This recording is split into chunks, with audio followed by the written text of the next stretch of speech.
Bueno, pues, gracias a los servidores por esa rica cena. Nosotros tenemos un aparatito llamado teléfono celular, un distractor. Pongámoslo en silencio, apaguémoslo, pongámoslo en modo avión. Si tenemos una llamada, salgamos a la parte de afuera a recibirla. Y pues, en esta hermosa noche le damos la bienvenida al embajador enviado por Dios. Este hermoso testimonio de nuestro fraterno Craig Romero.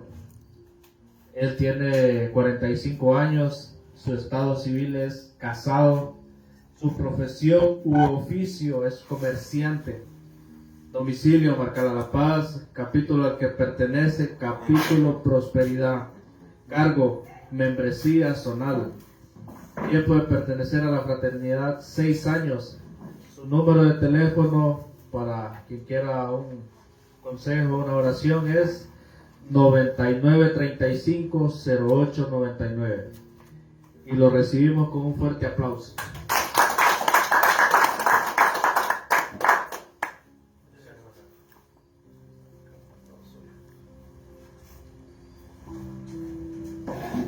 Bueno, muy buenas noches a todos.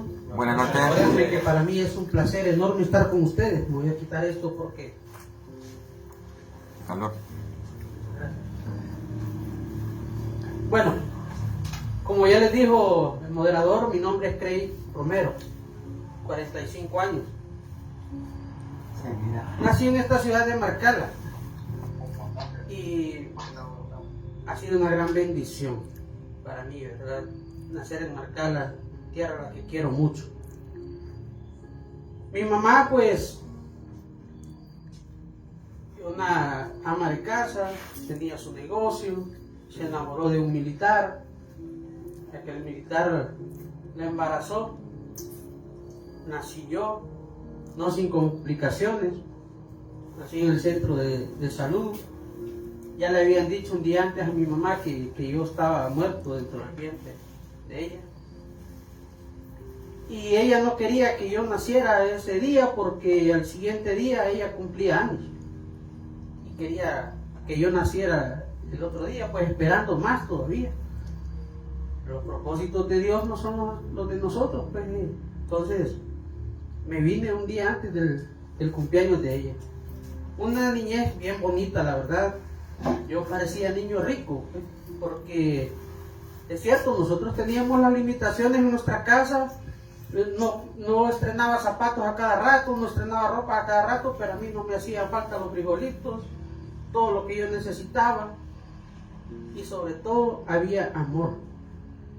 A mí me contaban de que mi papá antes, cuando hablo de mi papá estoy hablando de mi abuelo,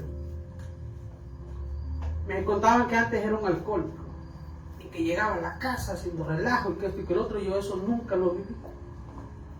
Yo sufrí el alcoholismo solo con mis tíos.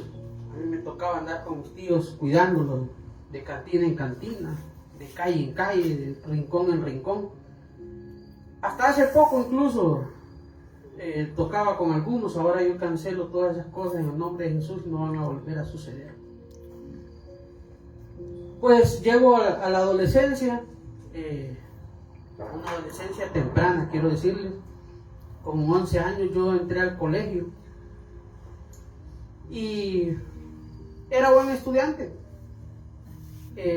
así entre comillas, ¿verdad? Porque era de aquellas personas que yo iba a clases, yo ponía atención, pero no hacía tareas, pero no estudiaba, y así me daba para pasar, ¿verdad? Era un haragán completo para hacer las tareas y para estudiar. Y resulta que cuando yo cumplo 12 años, que ya voy a entrar a segundo ciclo, hay problemas económicos y me dicen que ya no voy a estudiar. Pues a mí me dice un tío, no te preocupes, me dijo, te vamos a inscribir en la noche y trabajas conmigo. Pues a mí me agradó aquello, ¿verdad? Y dije, sí, entrémosle. Y hecho, yo me puse a trabajar con él y con 12 años yo estudiaba en la noche. La compañera más cercana que yo tenía en ese entonces tenía 25 años. y yo tenía 12. Pero así yo fui un buen alumno, otra vez, como les digo, cero tarea, pero ya trabajando, me gustó el dinero.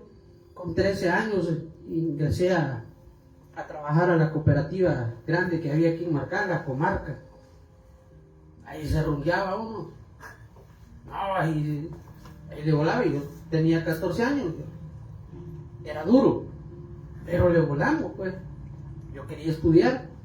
Me daban la oportunidad que cuando yo estaba estudiando, salía a las 3 de la tarde y tenía chance para ir a estudiarlo. Había veces que yo salía y había necesidades en la empresa, pues yo seguía trabajando. Pero llegó un momento en que ya no entraba a clases. Ya se acabó el trabajo, pues ya no había que trabajar. Y yo hay veces que iba hasta sin comer al colegio. Y tal vez yo nunca me bajaba un billetillo de unos grises que hay, porque yo sabía que cuando yo llegaba al colegio, con ese billetillo yo me inscribía para poder jugar fútbol. Yo le ponía. No crean que es que era bueno, ¿va? Lo que pasa es que le ponía bastante porque yo sabía que no podía perder ese billetillo. Porque de ahí yo tenía que sacar para comer. Y yo comía, me echaba mi fresco, tal vez invitaba a alguien también. Y así fuimos, avanzando, hasta que me logré graduar. Me gradué para el MIS. Yo era muy, pero muy buen alumno. Y era egoísta al mismo tiempo, porque ese año no nos hicieron examen general. Y yo qué apesarado que no me hicieron examen general, porque yo estaba súper preparado para hacerlo. Y yo decía, egoísta, como les digo, hay unos haraganes ahí que no saben nada y los van a pasar así nomás. Pero nos graduamos solo 7. Mis tíos deciden hacerme una pequeña fiesta en la casa. Y de ahí me dicen, ¿y de ahí qué sigue? ¿Querés seguir estudiando? Sí, vele, nosotros te vamos a ayudar. Pues me mandaron a estudiar allá a La Ceiba. Allá me encontré con un estilo de vida bien pesado. Tenía compañeros que fumaban, bebían, mujeriaban, se drogaban, de todo, pues. Gracias a Dios esas cosas a mí nunca me han gustado, pero sí me ha gustado el ambiente que esas cosas generan. Y me fui mezclando con un montón de amigos ahí, compañeros, y aquellas cosas a mí me ofrecían, pero nunca me entró. Pero el ambiente sí me gustaba, pues, y hacíamos fiestas en un lado, fiestas en el otro. Después en la noche, las madrugadas a mí me tocaba andarlos dejando en las casas. Eso me creó algún tipo de cariño con las madres de ellos, porque sabían que había alguien que los iba a dejar. Sufriendo otra vez aquellos patrones de alcoholismo que yo les había dicho. Pero se da el caso de que ahí tipo septiembre me llama uno de mis tíos y me dice, fíjate, me dice que hay una oportunidad para que hagas un examen de admisión para la ENA. Sí, hombre, le dije yo. Me vine para La Esperanza, hice mi examen de admisión, me saqué un 100% en aquel examen. Me dieron toda una beca completa. Y me fui para la ENA el siguiente año. Alegre yo porque yo ya llevaba 13 clases que había sacado el año anterior que había estado en La Ceiba. Porque como les digo, a pesar de todo el ambiente donde yo me movía, yo siempre iba pasando, pues, y saqué esas 13 clases. Llego a la ENA y después de un ambiente de libertinaje que tenía allá en La Ceiba, llego a un ambiente donde yo me tenía que levantar a las 5 de la mañana a bañarme. A las 6 tenía que estar en el comedor. A las 7 tenía que estar en el aula de clase. A las 12 otra vez en el comedor. A la 1 tenía que estar trabajando. A las 5 tenía que estar haciendo tareas. A las 6 otra vez en el comedor. A las 7 otra vez a trabajar en las tareas y estudiando. Y a las 9:30 se apagaban las luces, había que dormir.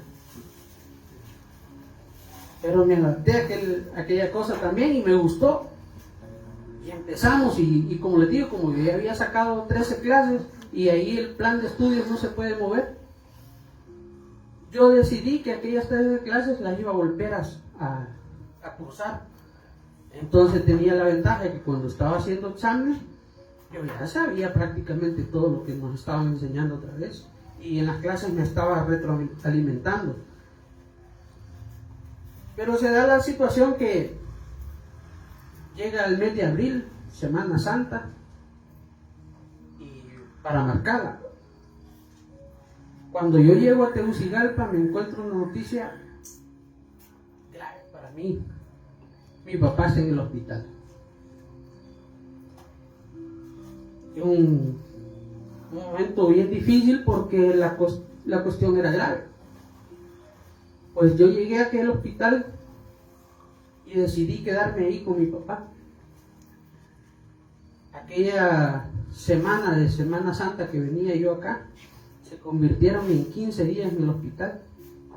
Quiero decirles que yo ahí parecía fotografía. Venía de allá todo pintoso, con una camisa pintosa que me había conseguido allá en la Ceiba. Y con esa camisa estuve todos los 15 días. El mismo pantalón, el mismo calzoncillo, el mismo par de calcetines. Pero no crean que no me cambiaba. No, sí me cambiaba. Allá como por el tercer día de estar ahí, yo me metía por todos lados y descubrí que había unas aulas de clase. Y vi que al fondo de aquellas aulas de clases habían baños. Pues allí yo me bañaba. Como al cuarto día, lavé mi ropita, porque descubrí también que habían unos aparatos así grandes, que era el aire acondicionado, y los tocaba y estaban bien calentitos. Entonces ahí secaba la ropa. Y así pasaron aquellos 15 días. En el día 14, a mi papá le cortaron el pie. Era duro. Mi papá aportaba gran parte del dinero para que yo estuviera estudiando. Pues ya no me regresé, porque ya no había quien trabajara en la casa, ya no había quien mantuviera la casa. Pues me tocó a mí. Y no hallaba trabajo por ningún lado. Yo descargaba cemento, descargaba maíz. Y había veces que yo llegaba a la casa y llegaba con comida y me decía mi mamá, ¿vas a comer vos, hijo? No, mami, yo ya comí. Porque yo sabía que en la casa todavía no habían comido. Y yo tal vez solo andaba con una tortilla de todo el día. Y así me conseguí un trabajo aquí cerca. Y ya con ese trabajo las cosas empezaron a mejorar. En la casa no hacía falta nada. Nunca hacía falta nada porque con ese trabajo sobrevivíamos todos.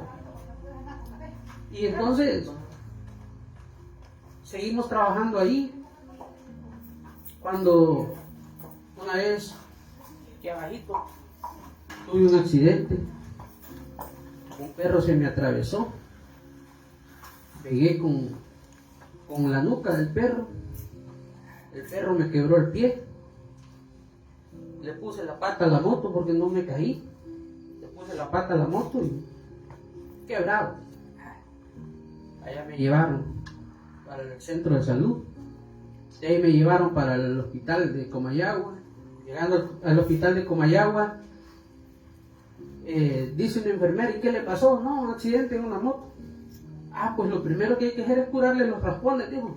Y llega donde mí, yo no tenía ningún raspón, acá me había caído.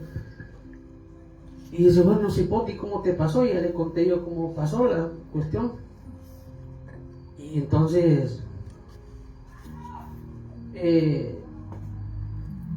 dijo, ya va a llegar el doctor. Ese accidente fue como a las 7 de la mañana y yo como a las 2 de la tarde y llegó el doctor allá y me vio el pie así y dijo, ese paso. Y la enfermera le preguntó, doctor, le dijo, ¿le va a poner clavo? Clavo tiene en ese tobillo ese hombre, le dijo. Ya se imaginan, ¿no? Yo de pequeño de jugar fútbol había tenido una lesión y no había vuelto a jugar fútbol así en el campo, sino que solo en las canchas del colegio, porque tenía esa lesión en el tobillo. Y entonces yo no podía ponerme tacos, por eso solo jugaba en la cancha. Pero después de eso me reconstruyeron el tobillo y ahí sí ya pude jugar. Ahí fuimos compañeros con Lisandro en un equipo. Volaba el Lisandro.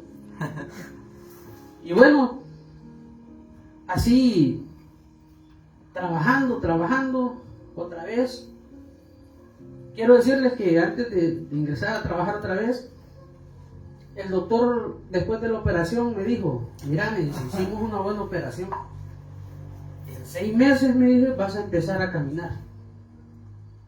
Porque eso que te hicimos ahí, me dijo, es pesado.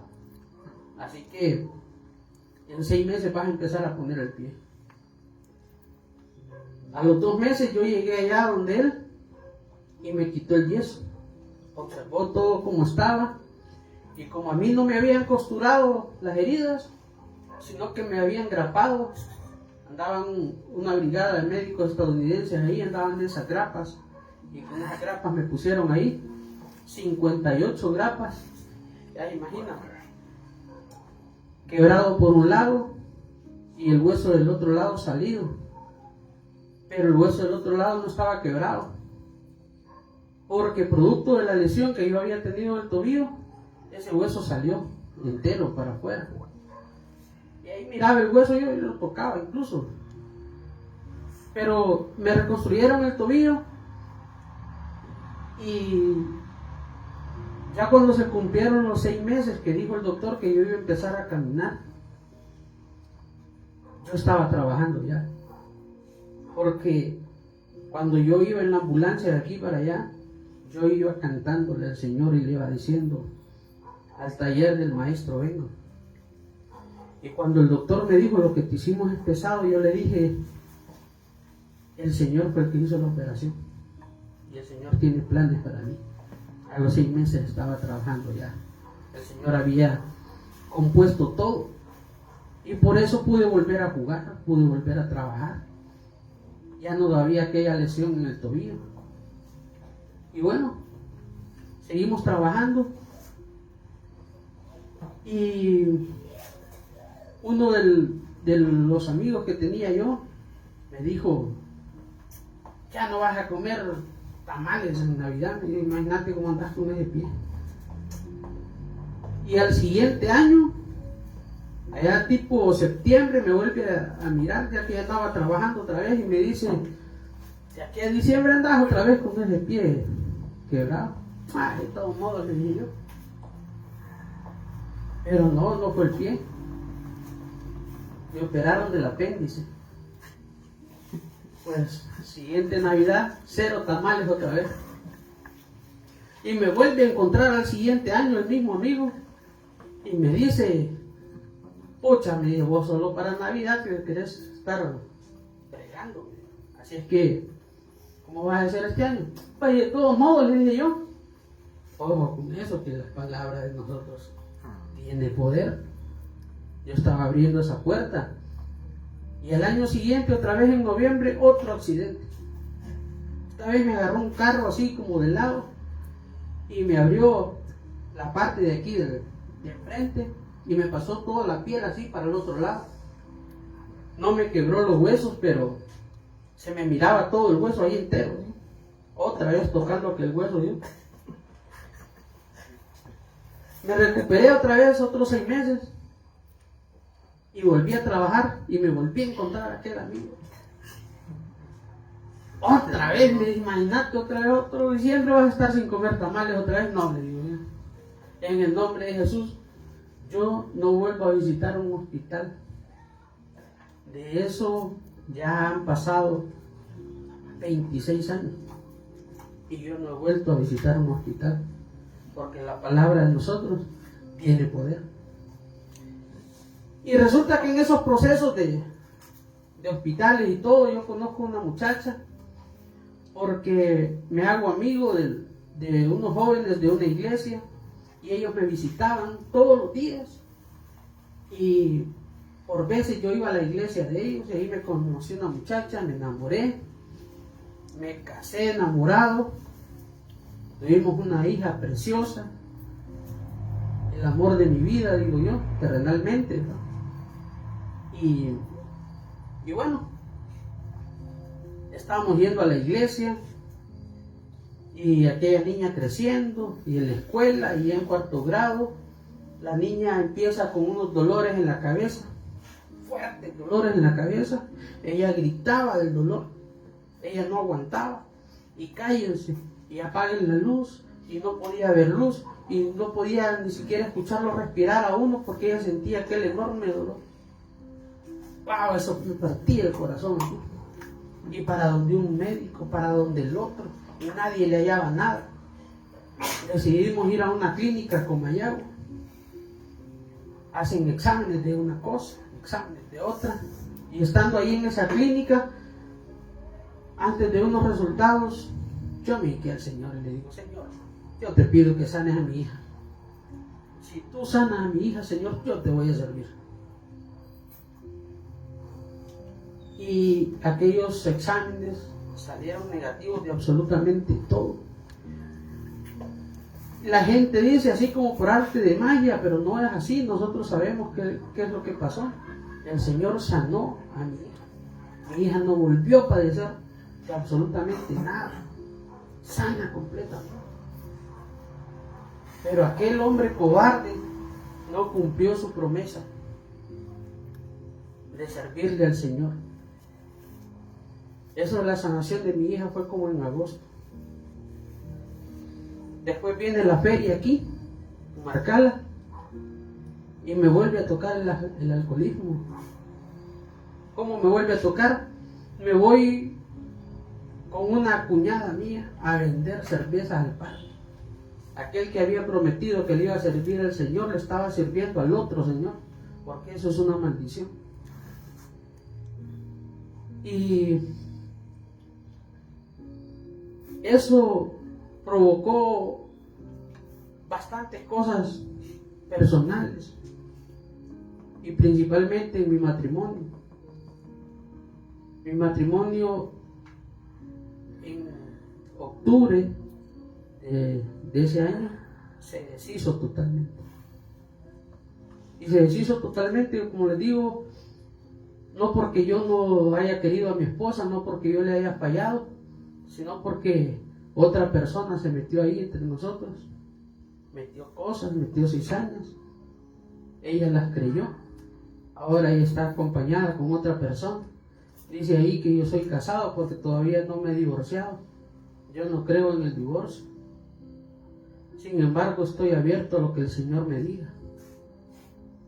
Y lo que Él me diga, eso es lo que yo voy a hacer. Y bueno, después de eso, que se derrumba mi matrimonio, yo entro en una profunda depresión. Yo estaba acostado en mi cama, y que les digo que ella tenía cama, porque cuando se derrumba mi matrimonio, a mí me tocó regresarme a la casa de mi mamá, y después de tener full mickey, como decimos nosotros en la casa, me tocó dormir en un cartón, y me tocó dormir en el suelo con una cobija, y eso era todo lo que había ahí en el cuarto. No crean que había nada más. Y bueno, ya después, poco a poco, el Señor me fue alimentando, y acostado en la cama, yo con aquella profunda depresión, y sin trabajo, y sin ingresos, y yo solo medio hacía para poder pagar una manutención y para poder mantener a mi hija y para poder mantenerme yo.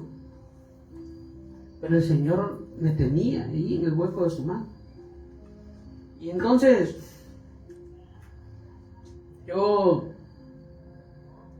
ahí acostado en la cama al mediodía en punto, así una lámina así cerquita también, así como es, y con aquel enorme calor tipo marzo, abril, y con un bote de agua a la par mía, pero yo arropado, sudando de la calor. La depresión no me daba para quitarme la cobija, la depresión no me daba para agarrar aquel bote de agua. Estaba totalmente destrozado. Lo único que a mí me levantaba es que yo en la mañana, yo tenía que levantar antes de las 6:30, a las 6:30 tenía que estar donde antes había sido mi casa, a traer a mi hija para llevarla a la escuela. A las 12 tenía que estar en la escuela a traerla otra vez, y a las 6 de la tarde yo la tenía que llevar otra vez a su casa. Y eso era de lunes a viernes. Sábado y domingo podía estar con ella también. Y eso era lo único que a mí me levantaba. Y de ahí los momentos que yo no estaba con ella, yo estaba en aquella cama otra vez. Yo no quería ver lo que estaba en el televisor, yo quería ver otra cosa y tenía el control ahí a la par, y aquella depresión no me dejaba cambiar. Pero en eso Dios siempre pone ángeles a nuestro alrededor. Y yo tengo un hermano que asiste desde hace mucho tiempo aquí a la fraternidad. Y yo lo miraba que él tenía un montón de problemas. Pero a pesar de aquel montón de problemas, aquel hombre era feliz. Y se le notaba la felicidad. Y yo dije una vez, yo quiero de lo que él tiene. Yo quiero eso también para mí. Y le pregunté, yo sin saber absolutamente nada de fraternidad, le digo yo, ¿y ahí donde vos vas? ¿Cuándo se reúnen? Nos reunimos el martes, me dice. ¿A qué horas? A las 7. ¿A dónde? En tal lado. Pues invítame, le digo yo. Sí, me vamos, me dice, yo voy a pasar por vos. Va pues, le digo yo. Y me lleva a un evento de fraternidad. Y ese fue un punto de inflexión en mi vida. Aquel vacío que yo tenía en mi vida se fue llenando poco a poco con lo que Jesús me daba en cada reunión.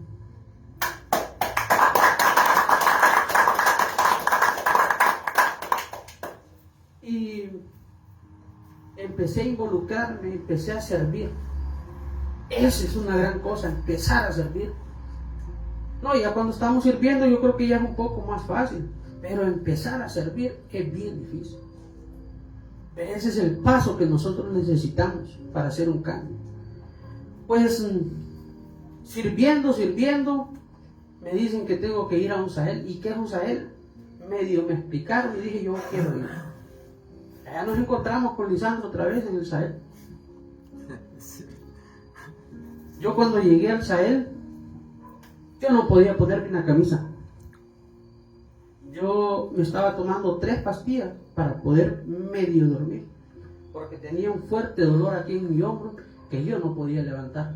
Yo no podía andar en moto, yo no podía andar en bicicleta, yo no podía hacer fuerza. Como les digo, no podía ni siquiera ponerme mi camisa porque yo no podía mover mi hombro, no podía mover mi brazo. Pero el día que me fui para el Sahel, dejé las pastillas en la mesa y no las llevé.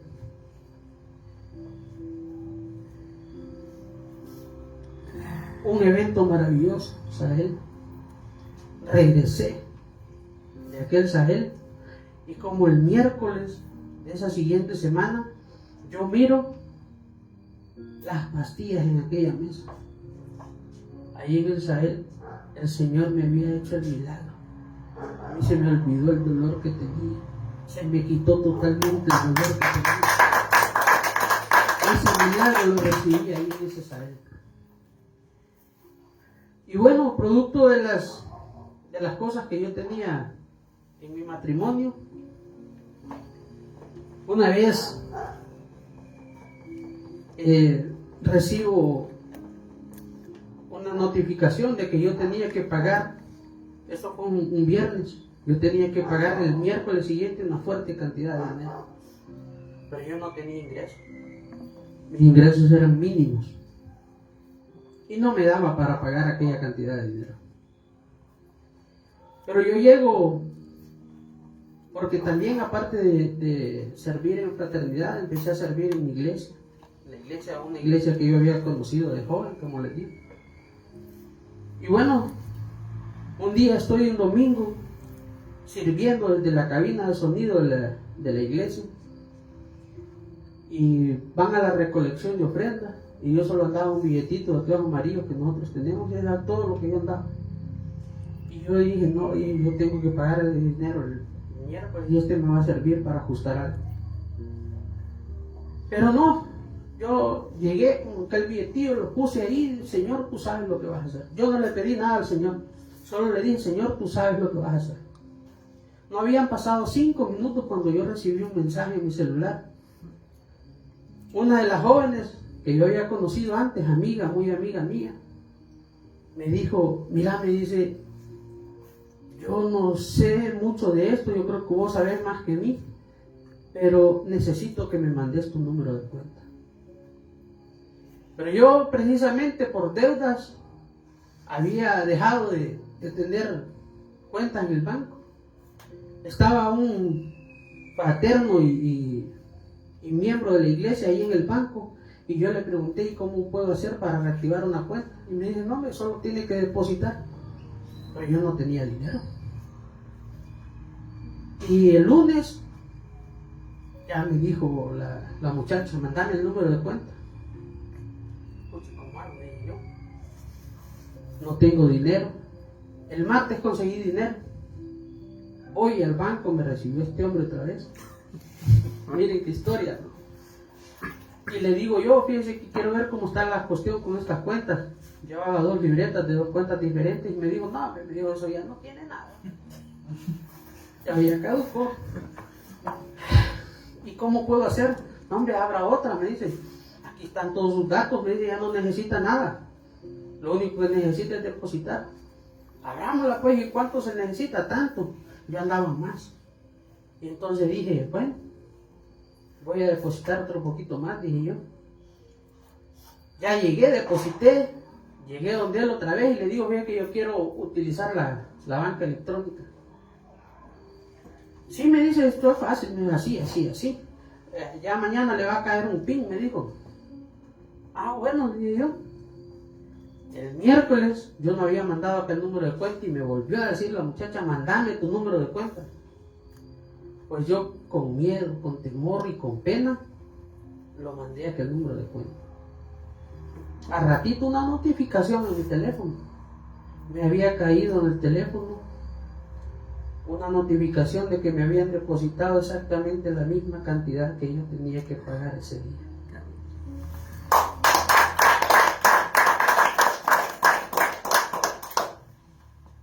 Esas son las cosas que uno se gana aquí en la tierra por servir a Dios. Y seguimos sirviendo y después que me llaman a un puesto directivo. Mi hija danzaba en la iglesia, ya mi hija ya viviendo solo conmigo. Mi hija danzaba en la iglesia y yo la llevo a un ensayo,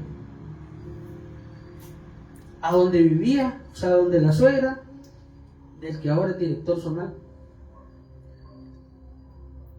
Y antes de entrar, un fraterno, ya partió él para el otro lado, como decimos. Yo no sabía que él era fraterno. Hey, Craig, me dice, ¿y cuándo son las elecciones de su capítulo? Son el martes, ¿no? Eso fue un sábado. Alístese, me dije, porque usted va de secretario. Bueno, yo no dije nada. Y eso fue justo afuera de la casa esa. Y cuando yo entro, me recibe el que ahora es director zonal. con aquel fuerte abrazo que le da a uno.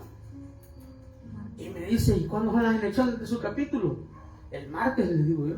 Alístese, me dice, porque va de secretario. En menos de 3 minutos me habían dicho que yo iba de secretario. El martes, Dios me da el privilegio de ser secretario de mi capítulo. Y ahí empiezo a involucrarme en lo que es fraternidad. Y empiezo a orar más, a servir más. Y el Señor empieza a bendecirme más también. No me ajustaba todavía. Y yo miraba al equipo de capacitación y miraba bien pintositos con las camisas que usaban. Y puchica, yo quiero una camisa de esas. Y allá me llama el director zonal de capacitación y me dice, fíjate que yo quiero que usted sea miembro del equipo de capacitación. Ah, sí, hombre, ¿y qué hay que hacer? Tiene que capacitarse y hacer esto, esto y esto. Las capacitaciones se van a hacer en tal lado, cuestan tanto. Y es que andaba, como dijo Simón Rosales, un lea. Pero el Señor me tenía ahí, no falté a ninguna. No me faltó el dinero para poder capacitarme ahí. E incluso al final teníamos que comprar una camisa carísima, decía yo. Y para eso también me dio el Señor. Nos graduamos y me eligieron a mí para ir a dar una conferencia. Ese mismo día de la graduación, en el capítulo Guanizales, que estaba de aniversario, tipo 1 de la mañana, terminó el testimonio que estaba ahí y me llamó sin conocerme. No era de estos lugares, era de allá de Jesús de Otoro. Yo antes había pasado por ahí, pues. No me conocía de nada. Ya me habló y me dijo, tenés un fuerte llamado a servir y tenés que servir en esta y esta área, y justamente las áreas en las que yo había abandonado el trabajo. Y empecé a servir más, y a servir más, a volar. Y ahí me llamaron para que sirviera de coordinador regional de membresía. Y creo que hicimos un buen trabajo ahí, porque encontramos esa plataforma que había, la encontramos en cero. Y por lo menos logramos inscribir al 70% de la membresía que habían marcado. Y ahí se hizo un solo relajo en esa, bueno, allá, ¿verdad? No nosotros. Hicieron un solo relajo, que ahora hay otra plataforma, que es la que usamos ahora. Recuerden que se vino la pandemia. En la pandemia todo el mundo estaba reventado. Pero fíjense que yo tenía una motillo, una cuatrimoto, con la que yo andaba por todos lados, dejando comida. Que llevaba comida para un lado, que llevaba comida para otro. De ahí me dijeron, me llamaron ahí de un grupo de WhatsApp, me dijeron, lo vamos a meter aquí porque fíjense que nosotros hacemos eso que usted hace también. Y de ahí ellos recogían la comida y yo la iba a dejar a todos lados. A mí no me faltó la comida, yo no tenía trabajo, pero a mí no me faltó la comida en la casa. Ya cuando estaba más cruda la pandemia, me tocaba romper unas alcancías que tenía, contar aquel montón de fichas e ir aquí a la despensa a comprar. Pero yo no me quedé sin dinero y sin renegar. Yo no me quedé sin comer. El Señor me estaba sustentando de todo. Y en la pandemia, pues a mí me dicen, nosotros queremos reunirnos, me dice, aunque sea virtual, ¿cómo podemos hacer? Justo como un mes antes de la pandemia, a mí me habían invitado a una reunión por la plataforma de Zoom. Y acá persona que me habló y me dijo, queremos reunirnos, le digo, fíjense que yo conocí una plataforma, quiero ver cómo está la cosa. Y me empapé bastante de lo que es aquella cosa y abrimos los capítulos virtuales. De ahí yo trabajaba en mi iglesia y en la fraternidad, lunes, martes, miércoles, jueves, viernes, sábado y domingo. Yo no tenía descanso. Y me encantaba aquello, estar sirviendo. Y así logramos de que los capítulos se volvieran a abrir. Y pasamos aquella pandemia Y Dios siempre estuvo ahí con nosotros. Nunca me dejó el hueco de su mano. Durante esas reuniones virtuales me tocaron dos experiencias que les voy a contar. Estamos en una madrugada, un martes, y un fraterno está orando, no fui yo, un fraterno está orando ahí, y dijo él, aquí dijo, hay una mujer, dijo, que Dios hoy la está sanando de quistes en sus ovarios. Y bueno, pasó eso. El jueves, una mujer nos está contando el testimonio que ella ingresó a esa plataforma, a esa reunión. Antes solo decía user ahí y no le ponían el nombre, nosotros no sabíamos quién estaba ahí conectado. Pues ella dice que ella, cuando escuchó a aquel fraterno decir eso, que estaba siendo sanada de los ovarios poliquísticos, ella levantó sus manos y estaba acostada en su cama y dice que ella se orinó. Y no podía parar de orinarse. Y fue gran orinada que pegué. Yo tenía exámenes en mano porque el miércoles a mí me iban a operar a las 8 de la mañana. Yo me fui para el hospital y cuando llegué allá me volvieron a hacer exámenes y yo no tenía absolutamente nada. El Señor había sanado ese día. Y otra que le quiero contar es que también en los virtuales, el tesorero que tenemos nosotros aquí en la zona estaba en Esperanza en el triaje y lo pasaron a una sala donde ya los desconectaban para que ya llegaran a morirse allá. Con él eran 7 y él se conectó ya en la madrugada porque ahí ya le dieron todo, pues ya estos se van a morir, ya tenía su teléfono ahí, se conectó a la oración y pidió oración por medio de mensaje porque él no podía hablar.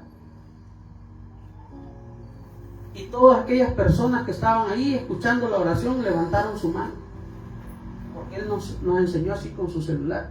Todos que estaban en aquellas camas levantando sus manos. A la siguiente semana todos los 7 que estaban ahí salieron por su propio pie, porque el Señor había hecho el milagro por medio de aquella oración, por medio de aquella fe. Y ahí está él sirviendo todavía, sirviendo al Señor. El Señor no se queda con nada. En una de aquellas ocasiones en las que yo estaba, así como decimos reventuquis, me fui para una reunión y yo llevaba poquito dinero, la verdad.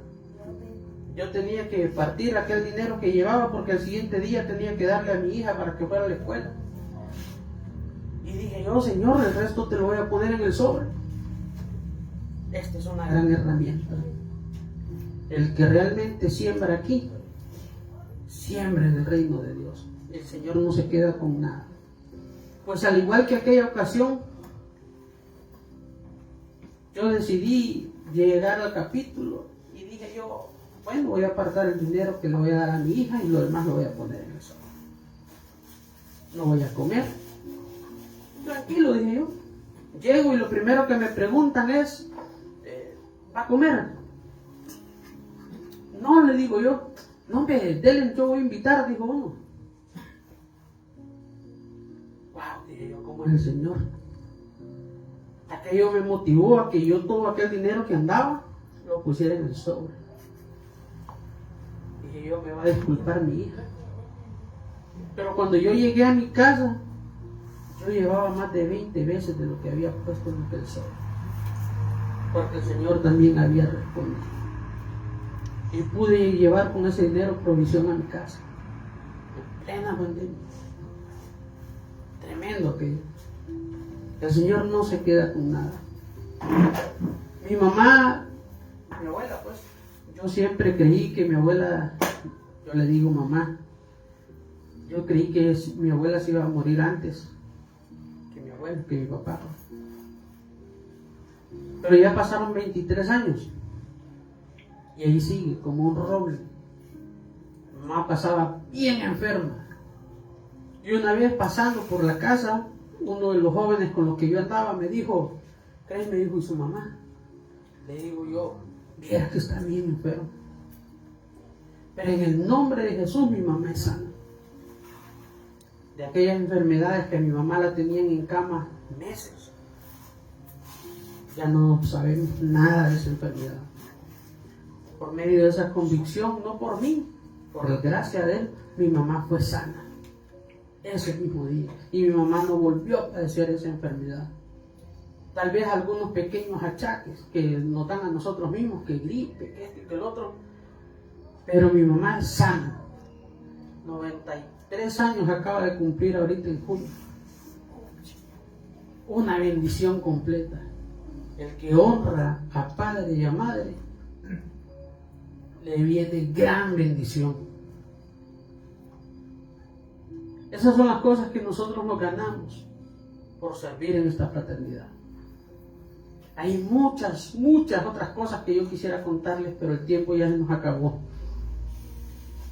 Cuando yo llegué a aquella reunión que les cuento por primera vez, a un capítulo, yo repetí una oración. Esa oración cambió mi vida, porque esa vez yo realmente recibí lo que es el Espíritu Santo. Yo quiero que la repitan conmigo, pero no como lo hacemos casi siempre de diente a labio, sino que lo hagan con el corazón y con aquella convicción que nosotros tenemos. Y digamos, amado Dios, en esta noche reconozco que soy pecador, pero me arrepiento de mis pecados y te pido perdón por cada uno de ellos. Hoy abro mi corazón para que tu Hijo Jesús entre en él y lo recibo como mi único y suficiente Salvador, restaurador y sanador de mi vida y mi familia. Esta oración la hacemos en el nombre poderoso de Jesús. Amén. Y amén. Amén. Este testimonio sea para la gloria y para la honra de nuestro Señor Jesucristo. Muchas gracias.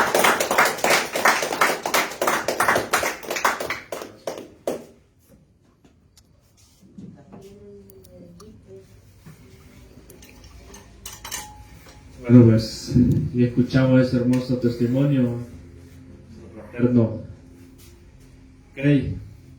Así como a él, pues, lo ha bendecido Dios y ha hecho milagros en su vida, en la vida de su hija, en la vida de su madre. Así también lo puede hacer con nosotros, los de tener fe. Y pues, ya para ir culminando, pues van a pasar nuestros compañeros fraternos, servidores.